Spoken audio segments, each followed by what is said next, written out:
Big pass week 5 5 வாரம் முடிஞ்சிருக்கு. இந்த வாரம் சத்யா கேப்டனாக இருக்கார்.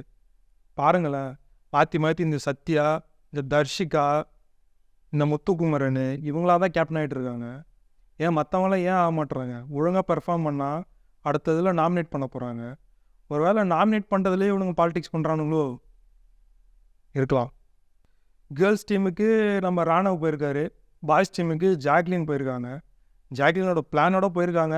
அந்த பிளான் எதுவுமே நடக்கலை. ஆனால் ஒரு விஷயத்தில் அவங்க பிளான் கரெக்டாக நடந்திருக்கு. அது எங்கேன்னு கடைசியில் சொல்கிறேன். இந்த லிவிங் ரூம் இருக்குல்ல, அது வந்து கேர்ள்ஸ் கண்ட்ரோலில் வருது. பாய்ஸ் அதுக்குள்ளே வந்து பிக் பாஸ் டாஸ்க் பண்ணிட்டு போயிடுறாங்க. நாங்கள் அவங்களுக்கு டாஸ்க் கொடுக்கணும், பனிஷ்மெண்ட் கொடுக்கணும், எங்ககிட்ட பர்மிஷன் கேட்டு தான் அவங்க வரணும் அப்படின்ற மாதிரி கேர்ள்ஸ் ஒரு ரூல்ஸ் போட்டாங்க. பாய்ஸ் அதுக்கு ஒத்துக்கலை. ஏன்னா ஈகோ. இவங்க பர்மிஷன் கொடுத்து நாம் என்ன வர்றது, இவங்க டாஸ்க் கொடுத்து நம்ம என்ன பண்ணுறது அப்படின்ற மாதிரி. கேர்ள்ஸ் இன்ட்ரெஸ்டிங்காக இருக்கும் அப்படின்ற மாதிரி தான் பண்ணாங்கன்னு சொல்கிறாங்க. ஆனால் அப்படி இல்லை. எங்ககிட்ட ஒரு இருக்குது, அதை நாங்கள் யூஸ் பண்ணுறோம் அப்படின்ற மாதிரி அவங்க வந்தாங்க. விஜய் சேதுபதி வந்து பண்ணுங்க, இன்ட்ரெஸ்டிங்காக தான் இருக்கும் அப்படின்னு சொல்லிட்டு இந்த ஆட்டத்தை கலைச்சி விட்டார். இந்த லைஃப் ஜேர்னியை சொல்லுங்கள் அப்படின்ற மாதிரி, லைஃப் ஜேர்னியை சொல்லுங்கள் அப்படின்னு எல்லா கண்டஸ்டன்ஸும் சொல்ல ஆரம்பித்தாங்க. ஒவ்வொரு கதையும் கோரமாக இருக்குது. எப்படி தான் தாண்டி வாழ்ந்துட்டுருக்கானுங்களோ. அடுத்து நாமினேஷன் ஃப்ரீ பாஸ். ரொம்ப முக்கியமான பாயிண்ட்டு தான்.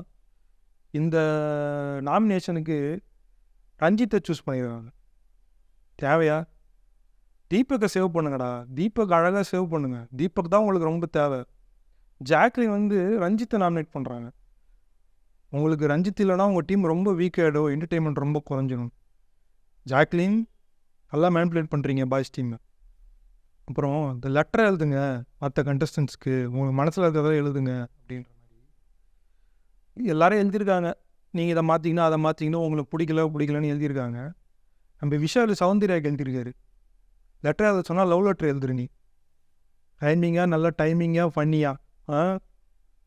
அடுத்து ஸ்டைலிங், ட்ரெஸ்ஸிங், மேனர்ஸ் இதெல்லாம் யார் இம்ப்ரூவ் பண்ணணும் அப்படின்ற மாதிரி நீங்கள் அட்வைஸ் பண்ணுங்கள் அப்படின்ற மாதிரி சொல்லியிருந்தாங்க. நம்ம அருண் வந்து ரியாவுக்கு சொல்கிறாரு, நீங்கள் சொல்கிறது எதுவுமே கேட்க மாட்டீங்க, ரொம்ப ஆட்டிடியூடாக இருக்கீங்க, எதாவது சொன்னாலுமே கீழே தொட்டு கும்பிட்றீங்க, கையை இப்படி வச்சு வணக்க வைக்கிறீங்க, ரொம்ப இரிட்டேட் ஆகுது அப்படின்னு சொல்கிறாரு நம்ம அருண். நான் கேட்குறேன், டேய் நீ வந்து 5 வாரம் ஆச்சு, இந்த வாரம் தான் ஏதோ பேசுகிற, அதுவும் ஃபுல்லாக உளறிட்டு இருக்கு. அந்த பொண்ணு வந்து ஒரே வாரம் தான் அது கரெக்டாக பாயிண்ட்டை பேசுது. நீ அந்த பொண்ணை சொல்லலாமா? பாய்ஸ் டீமுக்கே தீபக் வந்து ஒரு ஸ்ட்ராங்கான பிளேயர். ஏன் சொல்கிறேன்னா, ஸ்ட்ரெயிட்டாக பேசுகிறாரு, பாயிண்ட்டாக பேசுகிறாரு, நல்லா விளையாடுறாரு. இதெல்லாம் தான் தேவை. ரஞ்சித்தை வச்சுட்டு நீங்கள் என்ன பண்ண போகிறீங்க? அடுத்து பெஸ்ட்டு பெர்ஃபார்மர் சௌந்தர்யாவுக்கும் அருணுக்கும் கொடுத்துருக்காங்க. சௌந்தர்யாவது இன்ட்ரெஸ்டிங்காக பண்ணுறாங்க. அருண் என்ன பண்ணுறாரு? வளரிட்டு இருக்காரு. இந்த வீடு படுக்கிறது, கக்கூஸ் கழுவுறதெல்லாம் ஒரு பெஸ்ட்டு பெர்ஃபார்மன்ஸாடா? கரெக்டாக கொடுத்தா தானே அடுத்த வாரம் கேப்டன் நாமினேட் ஆவாங்க. பண்ணுறது ஃபுல்லாக பாய்ஸ் டீம் பாலிடிக்ஸு.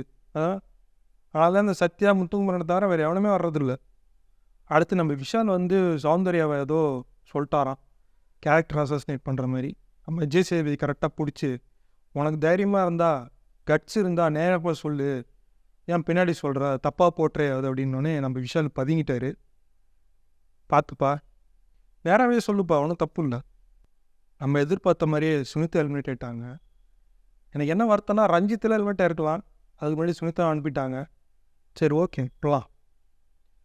இது வைல்ட் கார்டு கண்டஸ்டன்ஸ் வந்திருக்காங்க, கொஞ்சம் பவராகவே இருக்காங்க. இந்த ரியா, இந்த வர்ஷினி, அவங்களும் கொஞ்சம் ஃபயராகவே இருக்காங்க. ஸ்ட்ரைட் ஃபார்வர்டாக பேசுகிறாங்க. இன்ட்ரெஸ்டிங்காக ஆக்குவாங்கன்னு நினைக்கிறேன் வர வீக்கெல்லாம். அடுத்த வீக்கில் எப்படி இருக்குன்னு பார்ப்போம்.